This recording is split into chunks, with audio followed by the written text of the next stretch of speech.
welcome back to the podcast. Thank you guys for being here. For a very rare time, we have two guests, and both of them are my relatives. Do I count you as a relative? I mean, I technically am your immediate family now. That's a relative, I guess. She is pretty relative. She's relative. Okay, I got Amber, my wife, and then I got Amber's brother, my brother-in-law, Colin. And so we're going to answer your questions. That's what we do on this podcast. You email me, podcast@grangersmith.com. Ant-Man puts them together. We walk through them.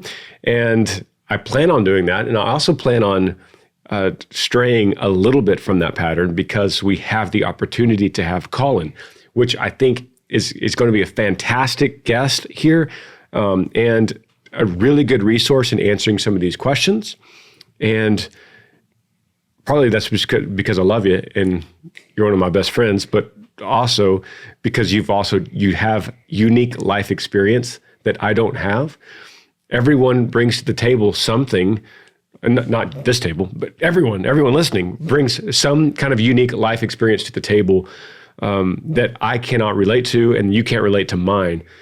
But because it's all relative, we can come at questions as we hear them with a little bit different perspective. And I think that's important. All three of us will also be coming from a biblical perspective. So as long as we have that, then the different ways that life has come at us three, I think will be unique in answering. And Colin is such an interesting guest to have because as long as I've done this podcast since 2017, many of those years, you would have been like some of the toughest questions in this podcast. And you would have been one of the ones that if you would have written in here, for instance, 5 years ago, we'll say, and I would have read it, this would have been one of the questions where people go, oh man, that's going to be a long road for that guy. Mm-hmm. That's going to be tough for that guy to come out of this being okay. Yeah, I agree. When I met you, you were roommates with this girl that I was kind of dating, courting.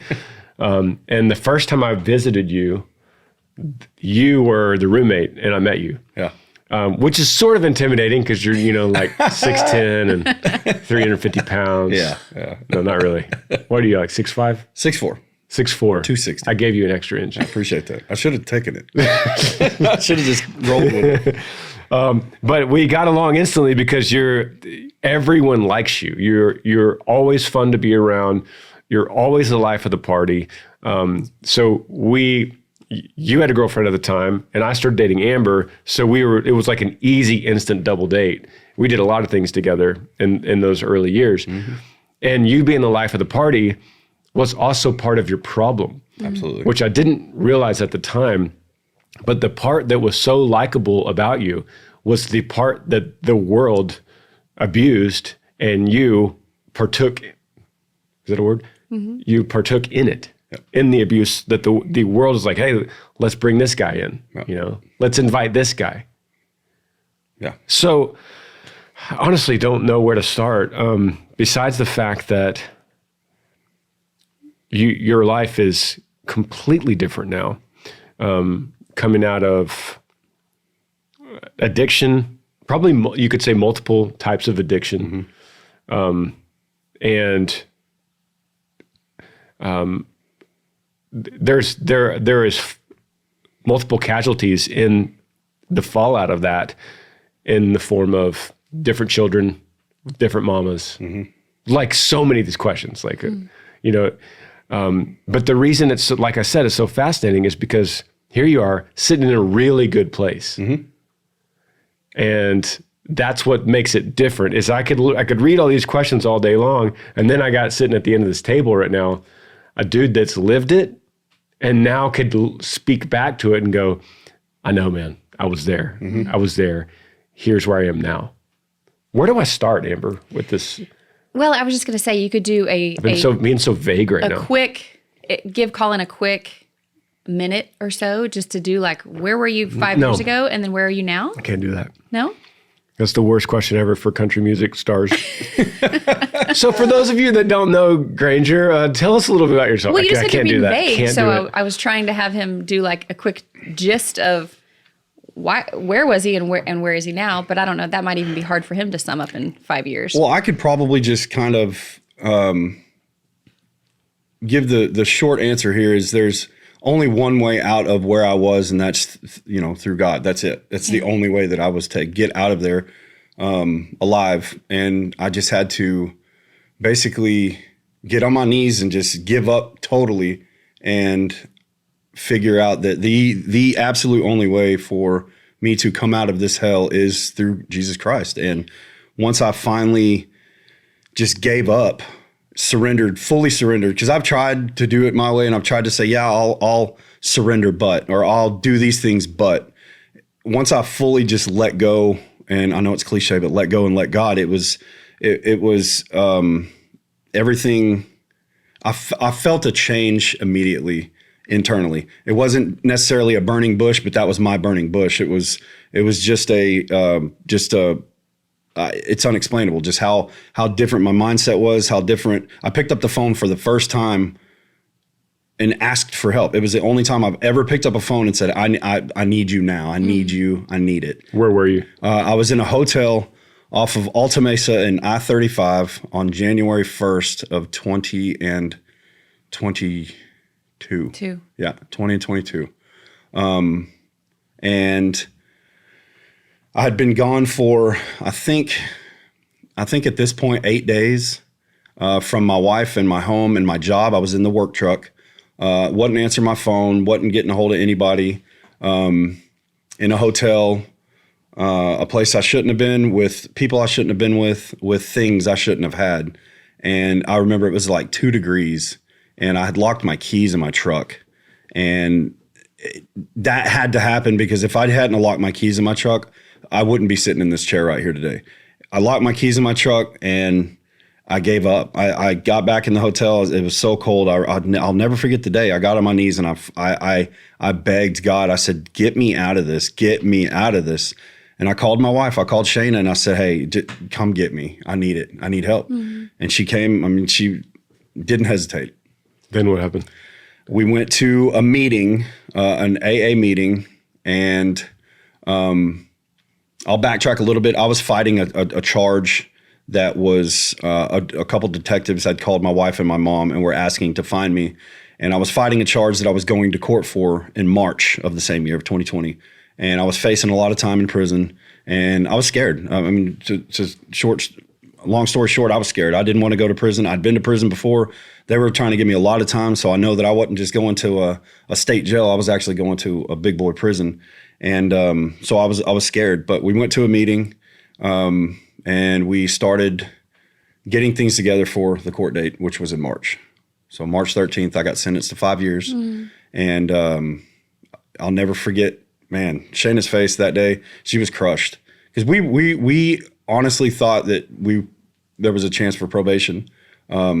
But the judge. What were the charges for everybody to know? So forgery of a financial instrument was one of the charges. Credit card check. Hot checks, basically. Yeah. Yes. And this was not my first time with these checks. I had been caught in 2018 for the same charge, with a credit card abuse charge of using. Well, I had a credit card in my wallet that wasn't mine. So when I got arrested for the check that I tried to cash, they found the credit card. I got that was the first time I went to prison. Between those times, I had a possession under a gram charge of a controlled substance. I was addicted to methamphetamines and had been for years prior to that. In and out of rehabs, 7 inpatient rehabs, I think it is total. Mm-hmm. I think I've completed 5 of them. In and out of jail for petty crimes, theft, burglary of a habitat. I got arrested in Minnesota for burglary of a habitat. I went up there. I was out of my mind. I don't even remember much of it, but I had taken a passport. I stole a truck up there. Thought I was going to go to Canada during COVID. I mean, honestly, what are you really thinking? Like trying to get across the border during COVID with a fake passport. Just out of my mind. I don't think I knew that. You did. It was There's a lot. big mess. Yeah. What I was thinking about when you were saying that was, for so many years, we tried to save you. Yeah. We tried to get you into rehab. We tried to do all this stuff. And finally, you had to realize you had to be the one to make the call and say, I need help. Yeah, because the times that I did go to rehab, I went to appease the masses, basically.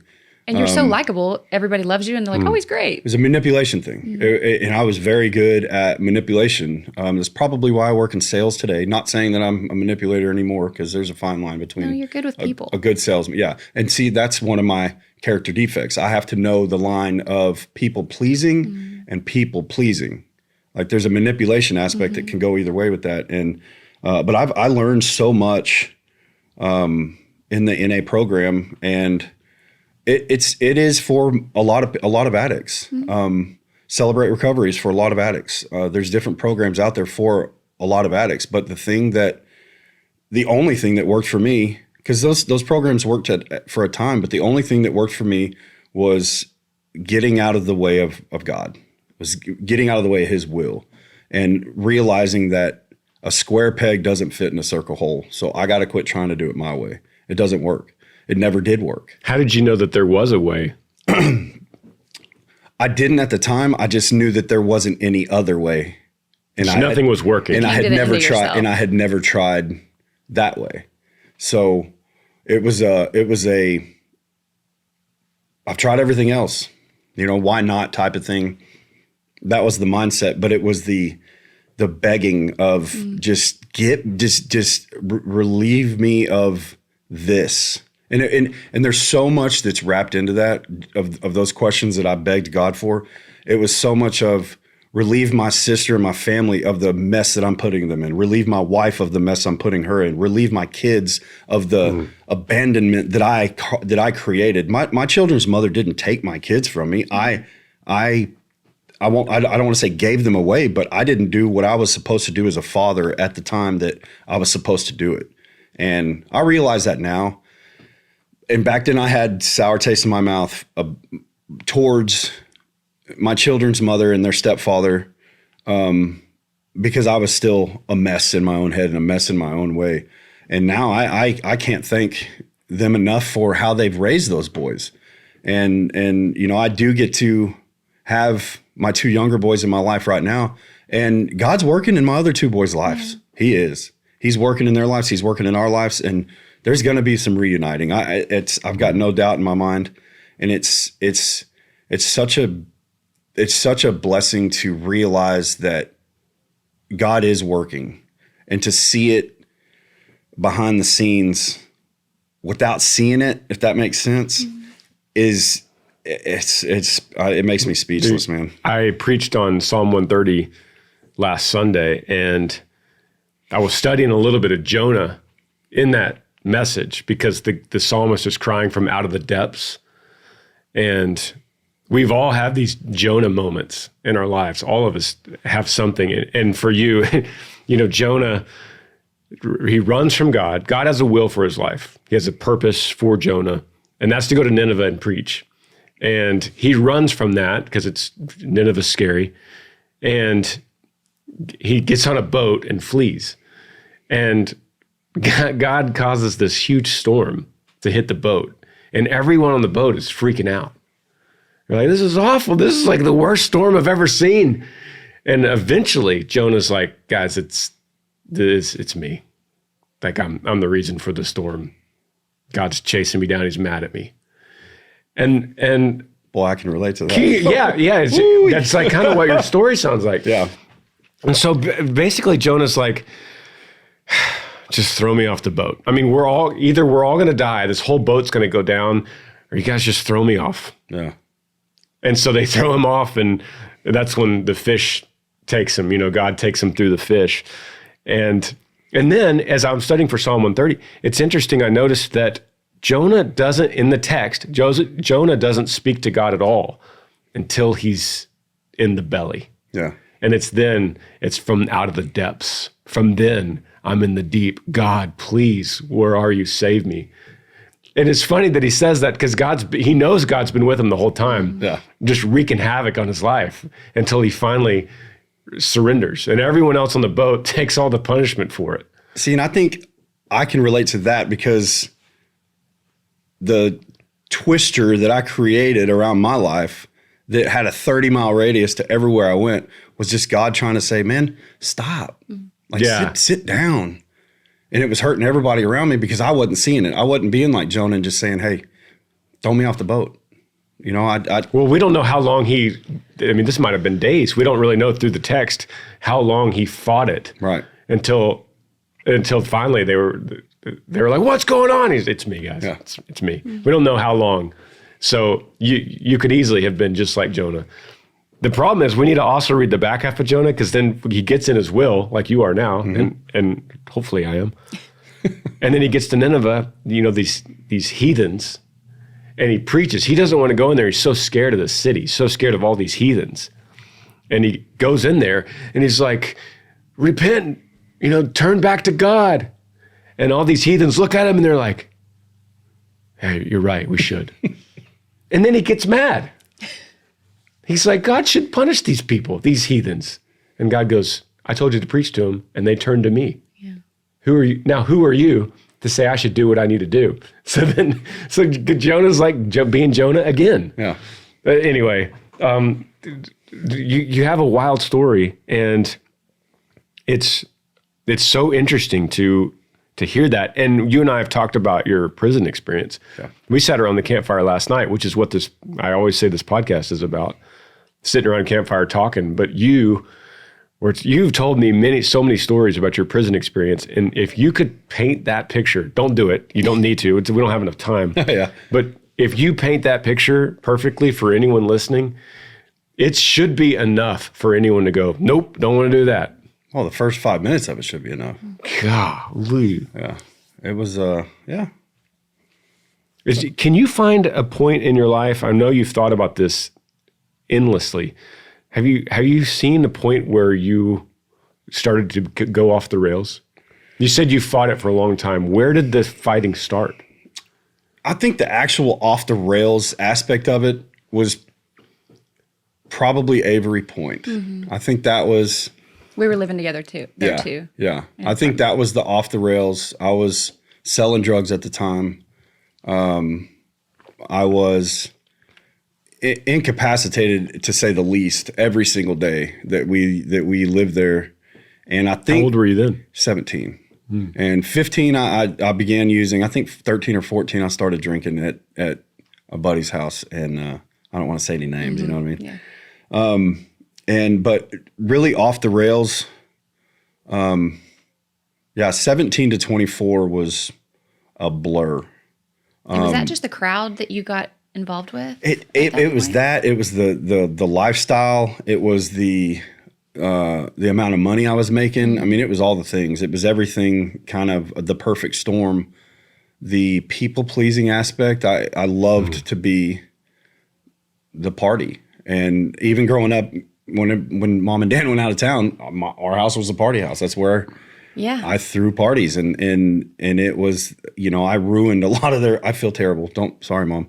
I feel terrible, but I ruined a lot of their vacations because there'd be a police officer calling them, Mr. and Mrs. Campbell, your son is having a party, and we found a block of marijuana in your backyard. And, they were in the Bahamas one time, had to come home. But yeah, I think off the rails, and when I knew I had something needed to change, but I couldn't get out of my own way, was probably Avery Point. 17. Yeah, 17. Yeah.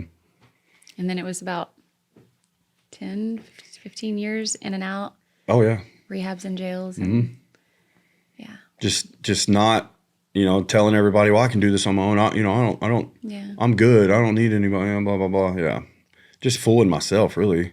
Trying to paint this picture or have this facade of everything's great, everything's fine. And I was good at it. I was good at playing that game and making everybody think that things were okay. Maybe I wasn't that good at it because you guys always knew. I think sometimes y'all might not have known. Yeah. Like whenever I had gone to rehab and came out, and I'd stay clean for a little bit, but I'd tell y'all I was staying clean for a lot longer. But I had already started using. I think we kind of knew. Yeah, I think so too. It would be hard to not know. You would be the same way if it was us. So in 2022, you had the moment, locked the keys in the truck, and then Shayna picks you up. Yeah. Well, we know if you fast forward, you end up going to prison. Correct. For the charges. Correct. But you were already kind of rebuilding.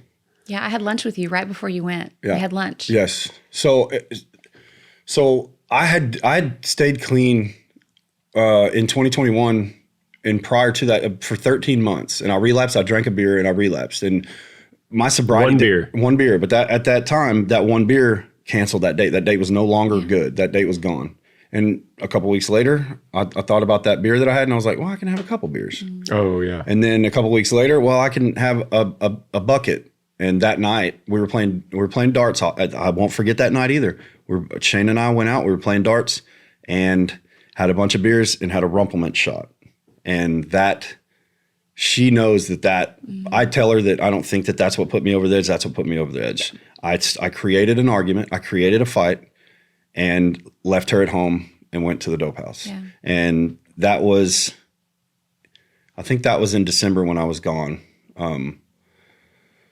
But I came back. I started rebuilding from January to March, knowing this case was coming up. And in the back of my head, I was telling myself, I'm getting time. I'm getting time. There's nothing. There's this lady, Miss Beach. Mm-hmm. She already told me if she ever sees me in her courtroom again, she's going to throw the book at me. So I already knew that I was getting time. The attorneys that we were working with were kind of finicky, but I knew, I was just hoping that I didn't get time, but I knew I was getting time. But while I was in there, my wife Shayna found her faith and found God and grew in her walk.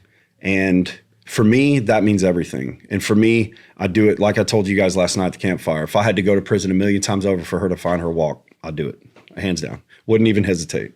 Tell me, sign me up right now. And while I was in there, they had an app called Pando, so I was getting to watch sermons because they gave us tablets in there. But I got to watch. This was after Beto, and we'll go into Beto another time. But let me pause you to say that for people listening, for context, things are really bad for you because of debt that had piled up, because of child support, because of felony charges. Mm-hmm. If anyone's listening that has a similar situation or a family member, and almost everyone does. Absolutely.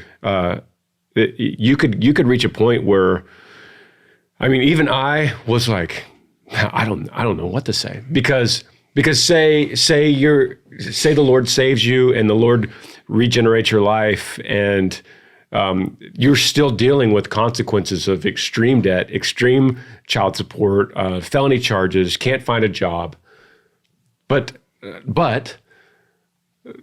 that wasn't God's plan either, because God even started redeeming that. He doesn't have to, but he started redeeming that. So anyway, I just want to say, I wanted to pause that to say you're in a bad spot, not just with addiction and relationships, but also like with the state, with life. Everything, yes. Yeah, the state.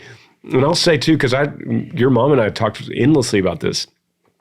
The state, as far as correctional, the institution that we have set up nationwide, it's just not set up for people to actually rehab and get better and restart a life. No. It just kind of holds you outside of society and just forces you, you're on the outskirts and you'll never recover the way the state has it. It's not made to rehabilitate people. No. It's made just to get you off the streets and away from everybody. And then all the taxpayers pay for the prison systems. Yep. It's crazy. They keep the prison system full for a reason. Oh my goodness. A lot of people thinking about 2025 and New Year's resolutions, and a lot of those are business related.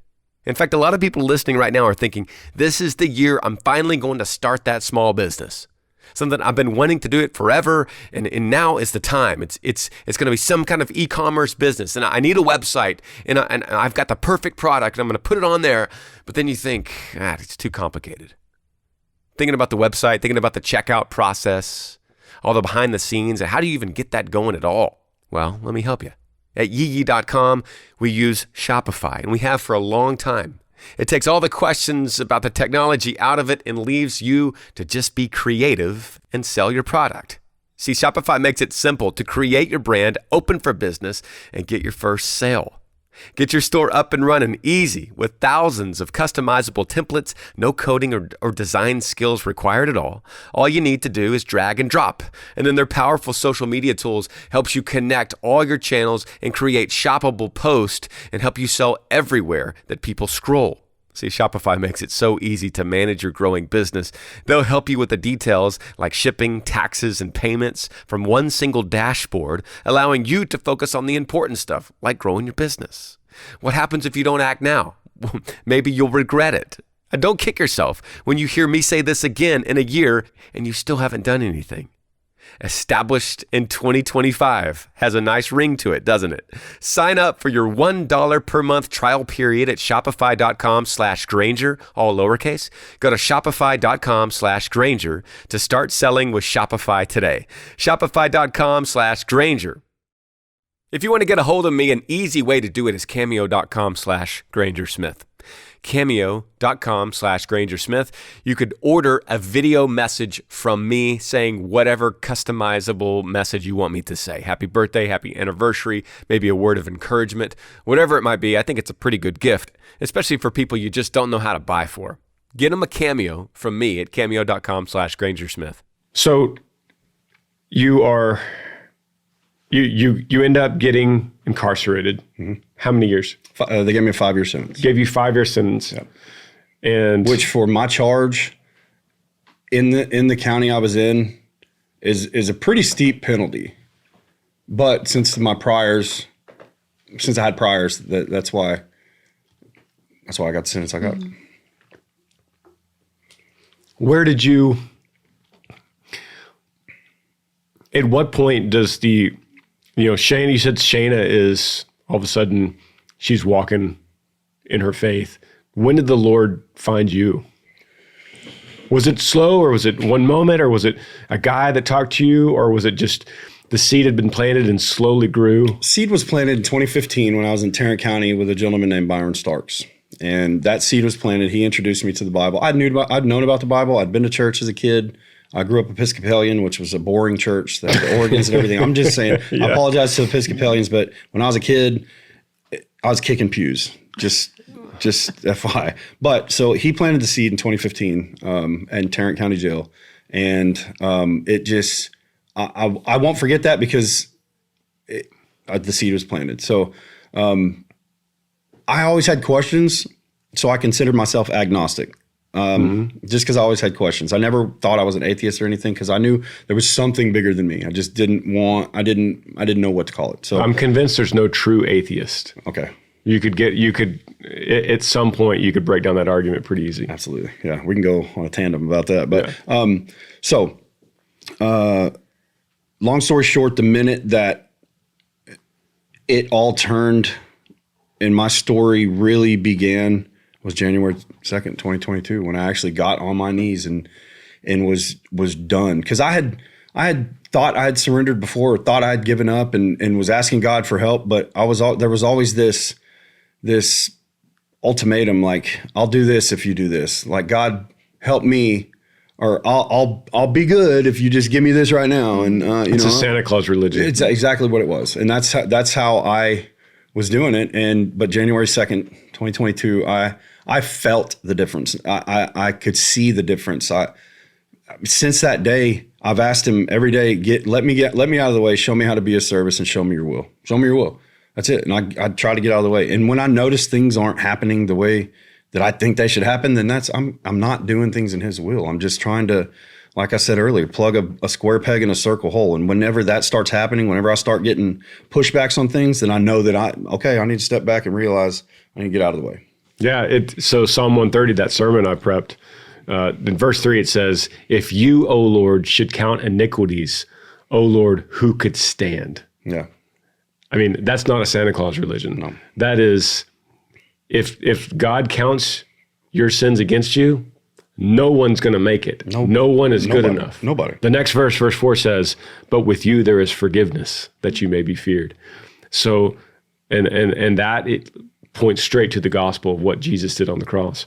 But you told me something interesting last night around the campfire. You said that you and Shayna were sharing what you read every day Every day. while you're in prison. Yep. And one of the worst environments you could possibly imagine. These horrible wards in the state of Texas, and you're in there reading the Bible and then sharing what you read with Shayna. She's sharing what she read daily. Yeah, it was amazing. So when you're in prison, you can be in prison, if that makes sense. Yeah. Like you can be in prison out here. And I wasn't going to allow myself I wanted to be at peace. And I was at peace on March 13th, 2022, when I got sentenced. I was at peace. Nobody else in the behind me was at peace. My family wasn't at peace, but I was at peace because I knew that maybe this is God telling me to sit down for a little bit. And this is going to give me the time to be able to connect with God and connect with everything that there is that I need to know, not only about the gospel, but about myself. And by her and I having that relationship, talking a couple times a day. I mean, sometimes when you're on lockdown, there's no talking. The first 5 weeks I was locked up, there was no communication at all. Well, sometimes I was emailing you too, and we would talk, and then all of a sudden you wouldn't answer. Yeah. Like, I guess they're in lockdown again. Yeah, you have to just any chance you get, just cherish it, and if you can, you just know that you're not always going to get to talk to the person that you want to talk to or the person that you love. But so we grew together the most that we've ever grown, and we were so far apart. We were not physically together, but we grew so close together during that time just because of our walk and how I was way over here and she was way over here, because she had a tough upbringing too. Her family upbringing was tough, man. Yeah. And so just having that all connect into one and just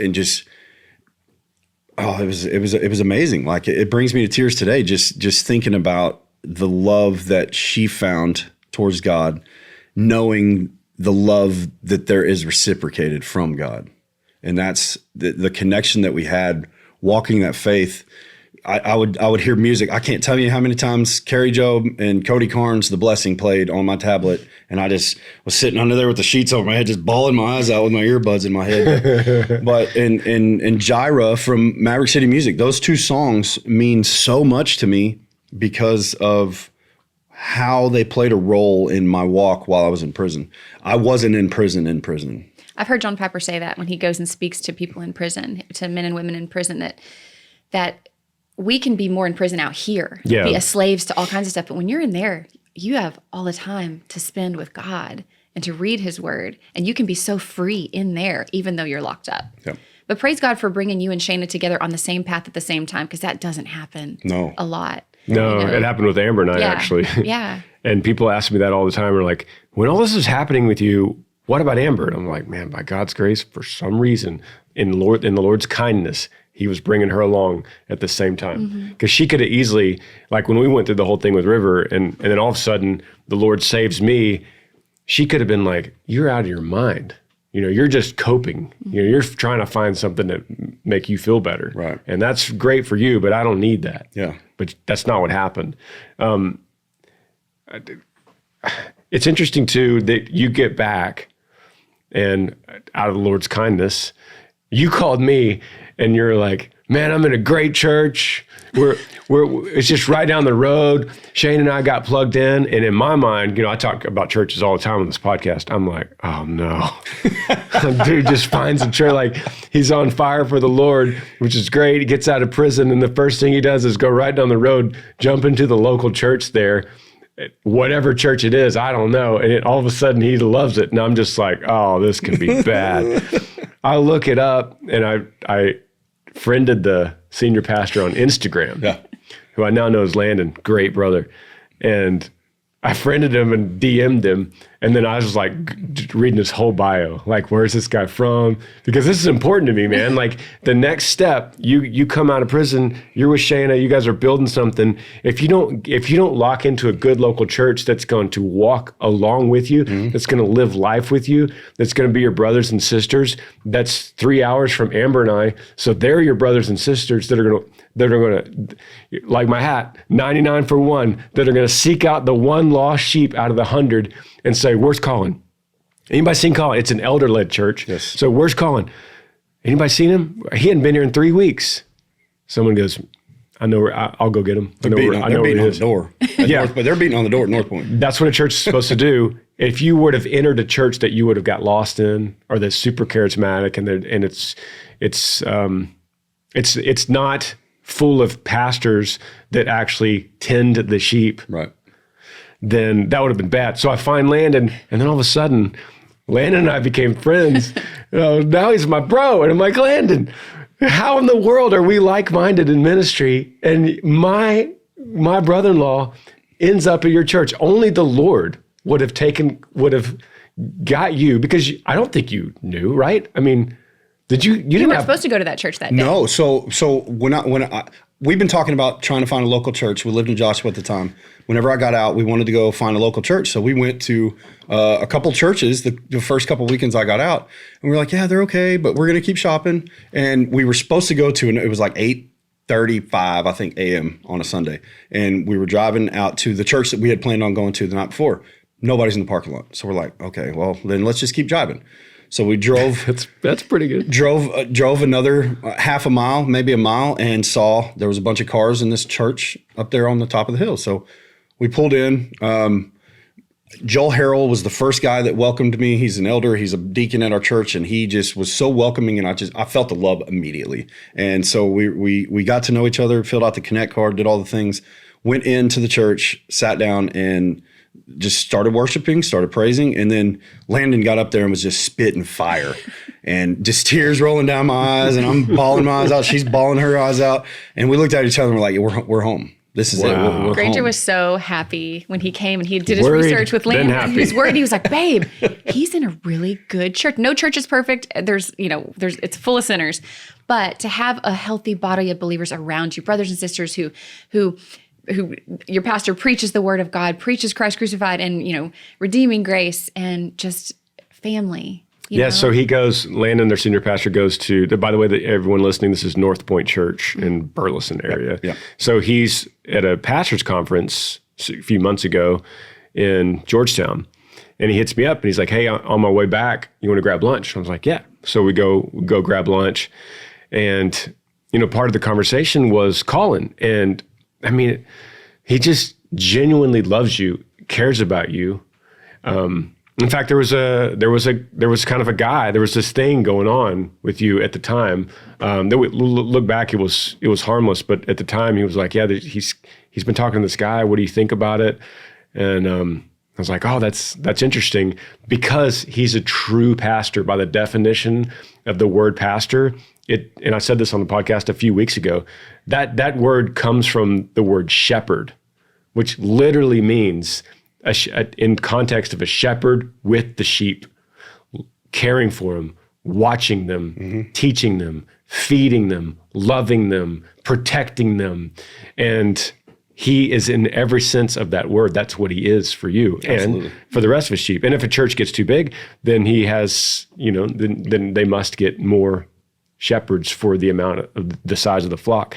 And I'm just sitting there at lunch, and I was like, this is so cool, man, because then for the first time in 15 years, I could say, I don't need to be spiritually every step of the way with Colin.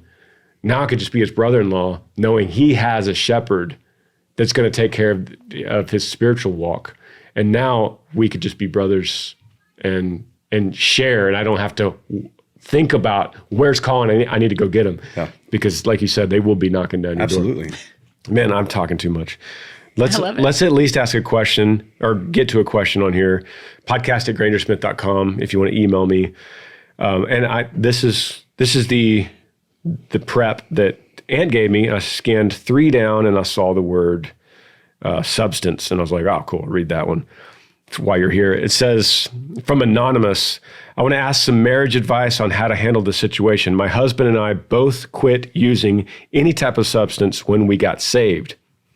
Over the past few months, my husband has started dipping/smoking again, and now he's lying about it. And every time I catch him, he tells me I won't do it again, but then he continues. I can't trust him, and I can't believe what he says after he lies to me all the time. I pray for him every day. What should I do? Oh, one more sentence. I want him to lead our family, but I feel like I'm always the one leading, since he always gives in to his temptations. I wish that last sentence wasn't in there. Maybe I read it the wrong way. First thoughts on this, Colin? What do you think's going on with this dude? They quit. They got married. It sounds like there was kind of a deal. Like, hey, when we get married, we're going to get clean. After they got saved. Yeah. Yeah. Yeah.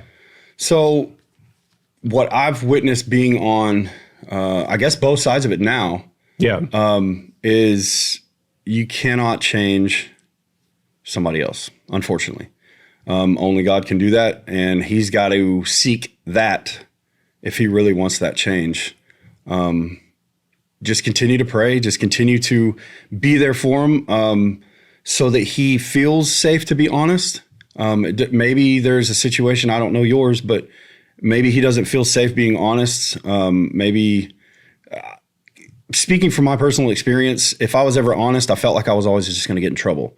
So I would always try to hide it and lie about it so that I didn't think I was going to get in trouble. I think you're right on. Even though after they found out I was in even more trouble, and they were like, dude, if you were just honest with me, we wouldn't be in this situation. So I think just telling him it's okay to be honest, telling him it's okay to have those desires, but we can pray together and ask God to remove those desires. That's what my wife and I do. We ask God to remove the desires that we have. And I haven't had anything in, what was it, 1,095 days or something? Well, you'll be 3 years. 3 years, 3 years in January. So, and I've lost the desire just because God has taken that desire. So I think if I can give you any advice on this is just pray with him. And if you guys are saved, then I know it's uncomfortable at first. It was very uncomfortable for my wife and I because it was new. We'd never done it. And so we felt kind of nerdy or kind of weird doing it. But once you get into it and actually start doing it together, it becomes natural and you want to pray with each other. And so when you have that deep love for Christ and you can do that, then you can pray together and pray for that desire to go away. Dipping in cigarettes is a very hard thing. I've done both. I dipped for many years, and it was very hard for me to have that desire taken away. But man, with all things, nothing is impossible for God, man. Yeah, I think you're right on. I think I usually feel in some of these questions that there is a nagging problem that's coming from her, and so I think. It seems like he's trying to deceive you and lie to you. And I think the fact is he's just like, man, I just don't want to deal with what she's going to say. And I'm having trouble because maybe he's been dipping the whole time. Correct. And maybe she thought he quit. Maybe he's just really having trouble quitting. Yeah. And obviously the dipping and smoking thing is what she thinks she's worried about is what it's leading back to the old lifestyle. You do so good, babe, at affirming me and pouring into the things that I do well. And then that makes me want to be better in the things that I'm not doing well. Like you always tell the kids like, Daddy works so hard for us. And even the times when I feel like I'm neglecting my family or working too much, you will say, Daddy's working so hard for us. Aren't we so happy that Daddy's working hard? And then I'm like, yeah, and I need to pour into them. It does like reverse psychology to me. And I don't think that's happening from this anonymous email. You're saying, I want him to lead our family, but I feel like I'm always the one leading. What if you told him? What if you said, you lead us so well. And we've been through so much together. And I just want to say that I appreciate what you do for this family. I think there's something in there that makes him go, I need to be better in this. Yeah. Well, I think that too. And I think the whole accountability thing, if you hold your partner accountable, you hold each other accountable. Mm-hmm. And so if you have that openness, you don't have to lie and you don't have to deceive. If they call you on your stuff, say, you know what, you're right. I am doing whatever the situation is. Thank you for bringing that to my attention. Let's do some things to make this better. Mm-hmm. Yeah. What steps can I take to help you in this? How can I help you to fight this temptation? That's huge. Yeah. That is huge. Shayna, you're lying. Yeah, Shayna has been No, not detrimental. No, you said that one time. I said that one time, and I was like, detrimental is not the right. Instrumental, not detrimental, baby, not detrimental. Instrumental in everything that our family is now because of the accountability. And if I'm slacking at work, she's like, hey, man, get on the computer, get to work. Like, what are you doing? Get off your phone, get to work. Yes, ma'am, I'm going. and if she's being fussy, I use air quotes, I hold her accountable. I'm like, hey, what's really going on? Because I know you're not mad at me for anything. So what's really going on? And then we get to the bottom of it. Okay, well, a customer had made her mad earlier in the day or something.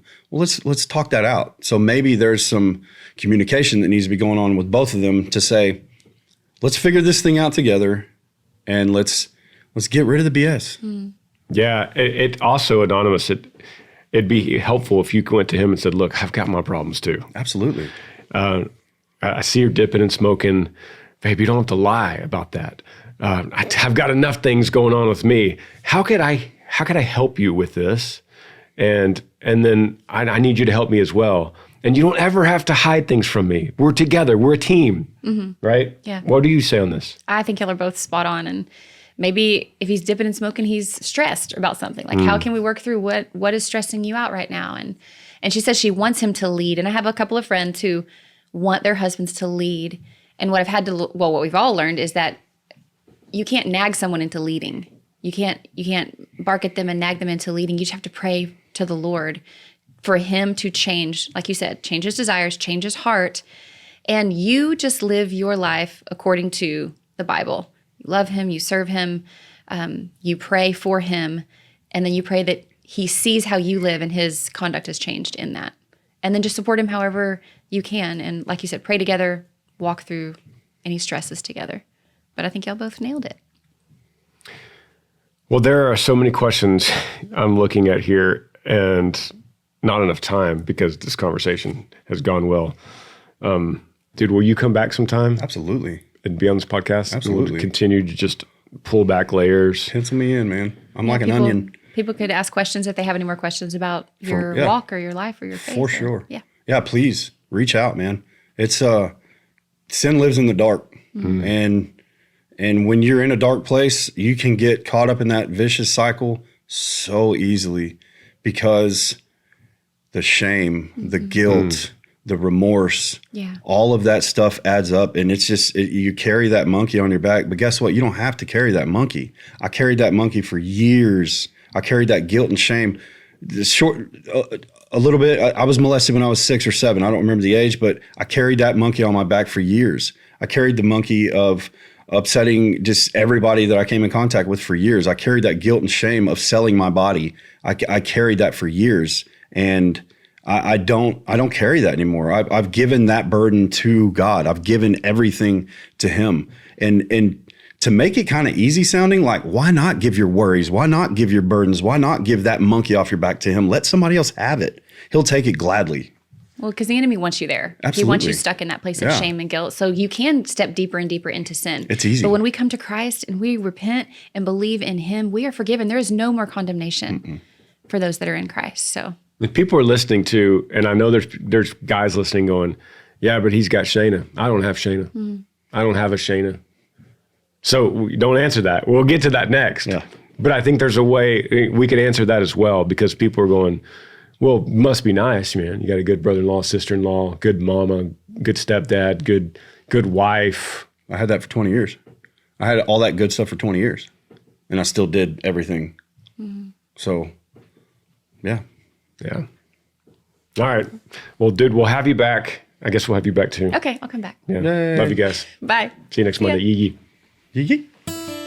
Thanks for joining me on the Granger Smith podcast. I appreciate all of you guys. You could help me out by rating this podcast on iTunes. If you're on YouTube, subscribe to this channel, hit that little like button and the notifications bell so that you never miss any time I upload a video.